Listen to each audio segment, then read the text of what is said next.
전도서. 동물들은 생긴 대로 살면서도 만족해하는 것 같습니다. 그러나 인간들은 다릅니다. 지금보다 나아지거나 달라질 방법을 끊임없이 모색합니다. 그래서 의미를 찾아 영혼을 살피기도 하며 쾌락을 얻으려고 세상을 떠돌기도 합니다. 이것도 해보고 저것도 해봅니다. 그 모두가 처음에는 하나같이 대단해 보입니다. 그러나 시간이 지나고 보면 다 별것 없습니다. 우리는 더 한층 노력하고 애써보지만 그럴수록 건지는 것은 오히려 적어질 뿐입니다. 어떤 이들은 일찌감치 포기하고 단조로운 삶에 만족하며 살아갑니다. 또 어떤 이들은 아예 배울 생각도 없는 듯 평생 이 일 저 일을 전전하며 차츰 인간다움을 상실한 채 살아갑니다. 전도서는 이런 허무함의 경험을 증언하는 세상에서 가장 유명한 책이 아닐까 싶습니다. 이 책의 신랄한 재치와 더 없는 솔직함은 우리의 시선을 사로잡고 주목을 끕니다. 사람들은 이 책의 이러한 특성에 주목합니다. 종교인, 비종교인, 신자, 비신자 할 것 없이 다들 주목합니다. 그들 중 몇몇은 성경에서 전도서가 필요하지 않다고 말을 하기도 합니다. 그러나 전도서가 성경에 들어있는 이유는, 아니 반드시 들어있어야 하는 이유는 인생에서 자신의 힘으로 무언가를 이루어 보려는 사람들의 여러 가지 헛된 시도를 멈추게 하려는 데 있습니다. 그래야 우리가 하나님께 온전한 관심을 기울이고 하나님이 누구신지, 그분이 우리를 어떤 값진 존재로 만들려고 하시는지 집중할 수 있기 때문입니다. 전도서는 하나님에 대해 그다지 많이 말하지는 않습니다. 전도자는 그 일을 성경의 나머지 65권에 맡깁니다. 그리고 우리 스스로는 우리의 삶의 의미를 찾고 그것을 완성할 능력이 전혀 없다는 사실을 드러냅니다.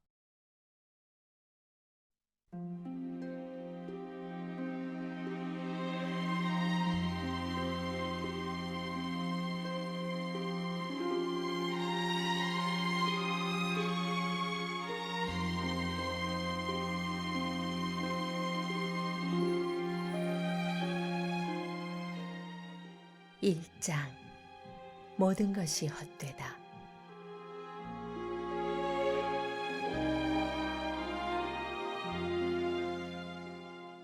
다윗의 아들이자 예루살렘 탐구자의 말이다.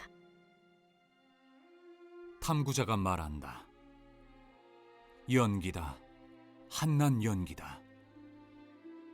모든 것이 연기일 뿐 아무것도 아니다. 한평생 일했건만, 한평생 뼈 빠지게 일했건만 무슨 성과가 있는가? 한 세대가 가고 다음 세대가 와도 변하는 것은 없다. 예부터 있던 지구는 여느 때와 다를 바 없이 돌아간다. 해는 떴다가 지고 다시 떴다가 지기를 되풀이한다.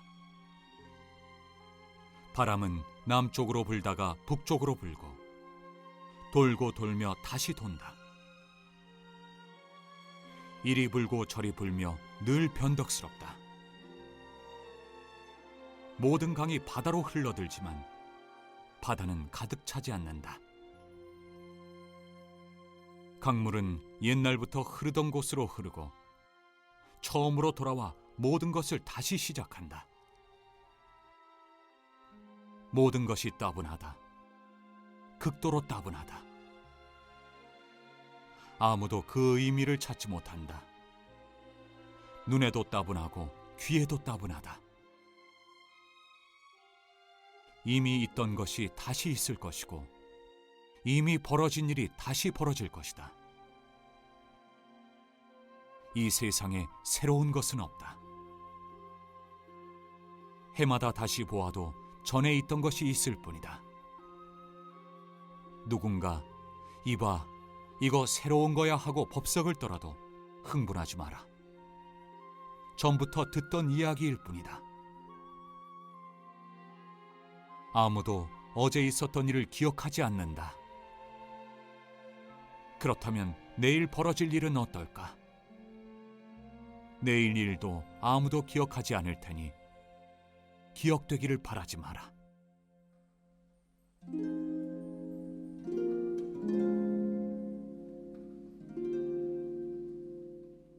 지혜도 헛되다. 내 이름을 탐구자라고 해두자. 나는 예루살렘에서 이스라엘을 다스리는 왕이었다. 나는 모든 일을 신중하게 살피고 이 땅에서 벌어지는 온갖 일을 샅샅이 조사했다. 그러나 분명히 말하지만 쓸만한 내용은 많지 않았다. 하나님은 세상을 그렇게 만만하게 만들어 놓지 않으셨다. 내가 모든 것을 살펴보니 다 연기에 불과했다. 연기요, 허공의 침뱉기였다. 인생은 펴지지 않는 탈의 송곳, 더할 수 없는 뺄셈이다. 나는 스스로에게 말했다. 나는 내 이전에 예루살렘에 살던 어느 누구보다도 아는 것이 많고 지혜롭다. 나는 지혜와 지식을 쌓았다. 그러나 결국 내가 내린 결론은 지혜와 지식이 부질없고 어리석은 일이라는 것, 허공의 침뱉기에 불과하다는 것이다. 많이 배우면 걱정도 많고 많이 알수록 고통도 늘어난다. 1절 전도서는 직역하면 다윗의 아들 예루살렘의 왕 코헬렛의 말들이라는 표제어로 시작합니다. 이것은 저자에 대한 소개가 들어있으면서도 책 제목으로 역할을 하죠. 2절에서 코헬렛이 말했다 하는 언급을 통해서 전도서는 코헬렛의 말들이라는 사실이 증명됩니다. 7장 27절, 12장 8절 이하에서 코헬렛이 말하고 있다고 분명하게 표현되고 있습니다. 이러한 책 제목과 언급들은 전도서가 하나의 연설임을 보여주죠. 표현상으로는 아모스서와 예레미야 표제어와 유사하며 양식적으로는 잠언과 가깝습니다. 독자들은 다윗의 아들이라는 명칭에서 솔로몬을 생각하게 되죠. 실제로 전도서 2장 3절 이하에는 솔로몬 이야기와 많이 일치합니다. 잠언 표제어에는 당대에 알려진 솔로몬의 이름이 등장합니다. 하지만 전도서 표제어에는 잘 알려지지 않은 이름 코헬렛이 등장하죠. 2절입니다. 헛되다 라고 번역된 헤벨의 의미는 바람 또는 입김에서 비롯된 단어로 불안정, 무상함, 허무함, 무효, 긍정적인 기대와의 불일치 등의 의미가 들어있습니다. 여기에서 모든 것은 3절의 동일한 표현이 등장함을 통해서 인간 활동과 관계된 것임을 알 수 있죠. 모든 것이 헛되다, 자신이 경험한 인간사에 대한 전도자의 평가입니다. 그것의 의미를 발견하지 못한 것에 대한 전도자의 질문이기도 합니다. 3절입니다. 전도서 제25가 시작되는데요. 1장 3절부터 3장 22절까지 내용입니다. 3절을 직역하면 해 아래서 하는 모든 수고 가운데 사람에게 유익한 것이 무엇인가 라고 할 수 있겠습니다. 표현 자체로 보면 이것이 실제적인 질문인지 수사 질문인지 구분이 잘 안 됩니다. 불분명한 점은 저자의 의도로 보입니다. 2절로부터 읽으면 이 질문은 수사 질문에 가깝습니다. 하지만 2장 11절 관점에서 보면 이것은 실제적인 질문이 되죠. 그러나 첫 독자에게는 이 질문의 의미가 열려 있습니다. 여기에서 전도자가 자신의 삶을 반추하면서 질문한다면 이것은 철학적인 질문이고 삶의 의미에 대한 질문이라고 할 수 있습니다. 삶의 의미에 대한 답을 찾는 전도자의 관심을 보여주는 것이죠. 4절로 11절입니다. 본문에서 4절은 이중적인 기능을 하는데요. 한 세대는 가고 한 세대는 오되라고 말하는 4절 전반절은 앞에 나온 3절의 인간사에 대한 질문과 연결되고 땅은 영원히 서 있도다 라고 말하는 4절 후반절은 5절로 7절에서 묘사하고 있는 우주에 관한 주제와 연결됩니다. 4절은 무대 배우들이 가고 오는 것처럼 개별 세대들이 가고 오는 가운데 영원히 서 있는 땅을 묘사하지요. 가다, 오다, 서 있다 모두 현재 분사로 표현되어 있어서 반복되고 지속되는 상태를 표현합니다. 가다라는 말은 죽음에 대한 완곡 어법으로서 전도서에 자주 등장하며, 반대로 오다라고 하는 동사는 출생을 의미하죠. 죽음과 출생이 동시에 암시됩니다. 한 세대가 가고 다른 세대가 오는 세대 연결을 말하면서도 가면 다시 오지 않는 인간 삶을 말함으로써 인간의 무상함을 드러냅니다. 이와는 달리 땅은 영원히 지속되죠. 5절, 7절은 4절 하반절 주제를 이어갑니다. 태양과 바람과 강물의 순환적인 운동이 묘사됩니다. 모두 동일한 순환을 반복하는 우주의 모습을 보여줍니다. 7절은 본문 의미가 분명치 않습니다. 직역하면 모든 강물은 바다로 흘러가나 할라크, 바다는 가득 차지 않으면 다시 흘러가기 위해 할라크, 강물들이 흘러가는 곳으로 할라크, 되돌아간다 슈브입니다. 할라크 동사가 3번 연속 사용되죠. 이 가운데 세 번째 할라크 동사 의미가 되돌아간다 하는 의미의 슈브임을 고려할 때 다시 흐르기 위해 흘러나온 것으로 되돌아간다고 이해하는 것이 적합합니다.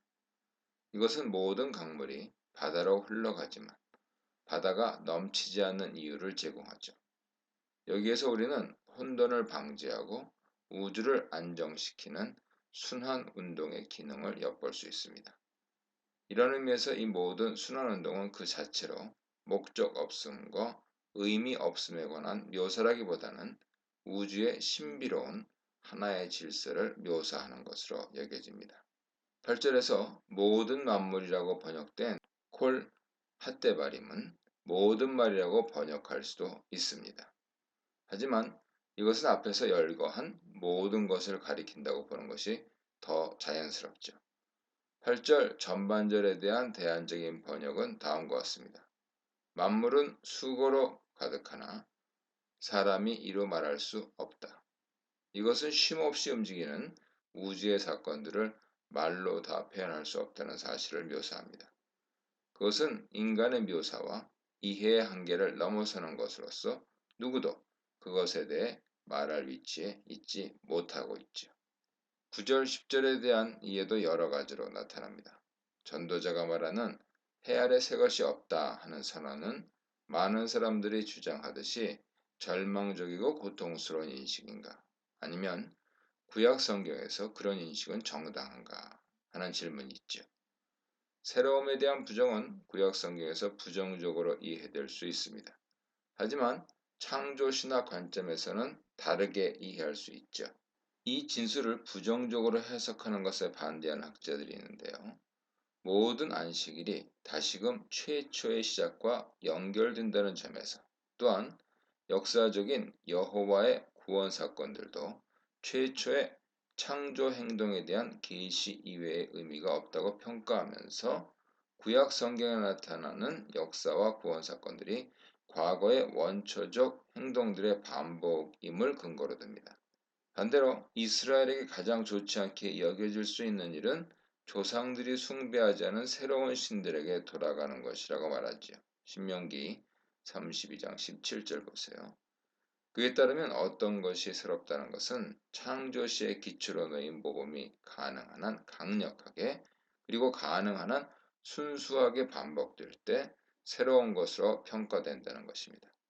따라서 해 아래 새로운 것이 없다 하는 진술은 목적 없다는 것과 의미 없다는 것을 보여주기 위한 것이 아니라 우주와 역사에 대한 있는 그대로의 인식인 것이죠.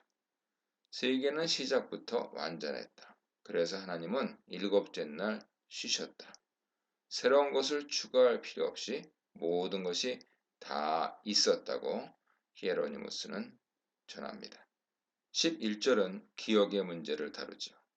기억은 불멸을 가능하게 하는 형식입니다.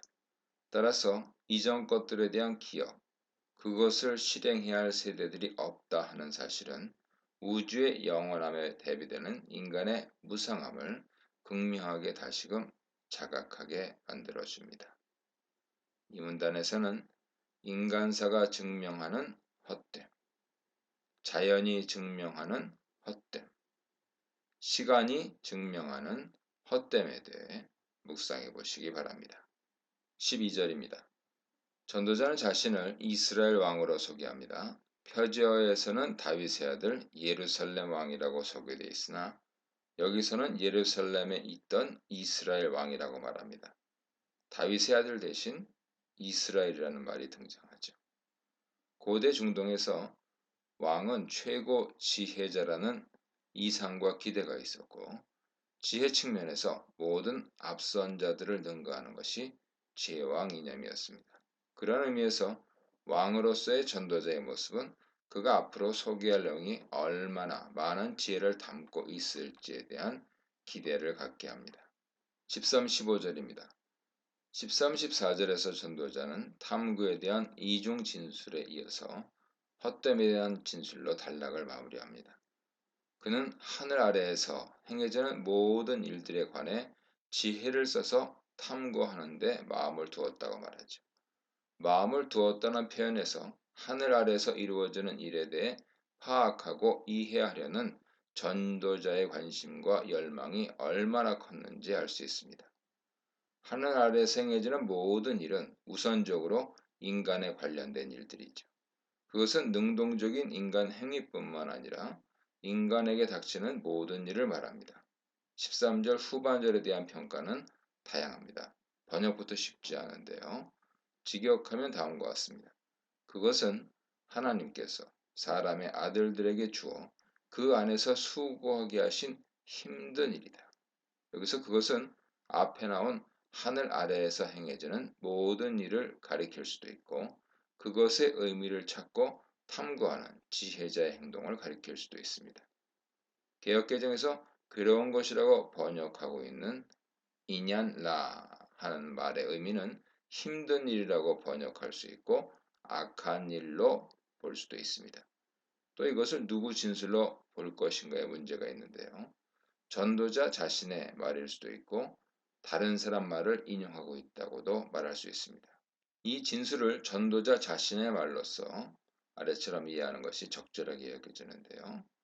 그것은 하나님께서 사람의 아들들에게 주어 그 안에서 수고하게 하신 힘든 일이다.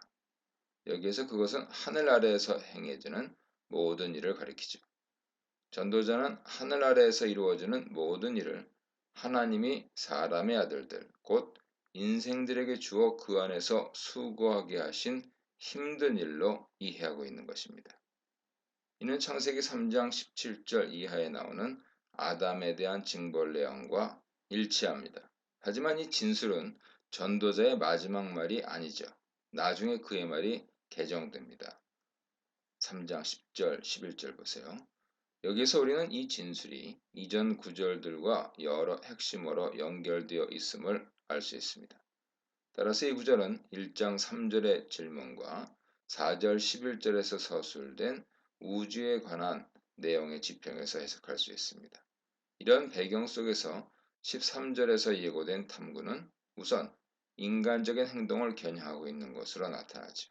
하지만 이 행동들은 하늘 아래에서 라는 표현과 함께 창조 세계에 대한 질문의 지평도 열어놓고 있습니다. 14절에서 전도자는 다시 한번 해 아래에서 행해지는 모든 일들을 본다고 말합니다. 여기에서 보다라는 동사는 13절에 나오는 찾다, 탐구하다 라는 동사와 함께 전도자에 의해 의도된 탐구 행동을 묘사하죠. 14절 후반절은 전도서 전체의 틀을 형성하는 1장 2절의 모토 진술을 반복합니다. 하콜 헤벨, 즉 모든 것이 헛되다고 말하죠. 하지만 이 진술은 레우트 로하우라는 표현이 덧붙여져 확장됩니다. 그것은 바람을 쫓는 것과 같다. 이 무슨 뜻일까요? 단순히 모든 것이 허무하다는 회의론자의 고백일까요? 전도서의 맥락에서 단순히 그렇게 이해될 수는 없습니다. 전도자는 지혜를 써서 하늘 아래에서 이루어지는 모든 일을 탐구하려고 애쓴 사람이죠. 그는 모든 일이 그 안에서 수고하도록 하나님이 주신 힘든 일들이라고 여깁니다.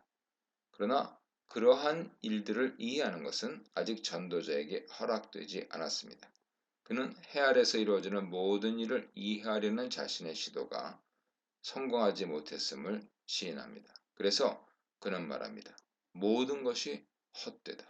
즉, 도무지 이해할 수 없다. 모든 것은 성과 없이 끝나는 바람을 쫓는 것일 뿐이다. 15절은 인간 행위 한계를 나타내는 격언입니다.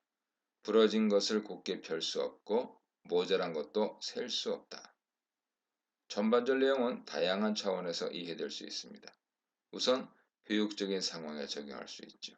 그것은 어리석은 사람을 지혜로운 사람으로 교육시키기 어렵다는 것입니다. 또 늙어서 등이 굽은 사람에 대한 말이 될 수 있죠.